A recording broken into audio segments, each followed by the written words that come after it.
Hoy en día los cristianos dicen la ley, los mandamientos, eso no hay que guardarlo, pues eso fue clavado en la cruz. Los que dicen eso no conocen lo que es recibir un nuevo corazón. No nos salvamos porque guardamos la ley, sino que Dios nos salva y luego por deleite guardamos la ley. Y el que dice no tengo que obedecerle porque le conozco es mentiroso, dice la Biblia, y la verdad no está en él.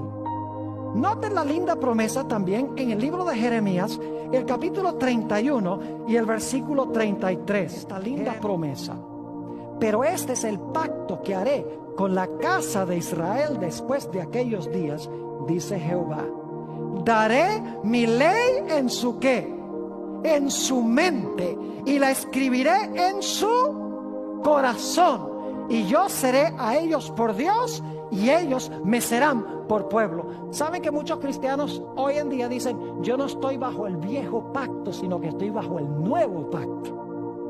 En el antiguo pacto era por ley, ahora es por gracia. Los que dicen esto no saben lo que están hablando, porque en ambos pactos hay ley.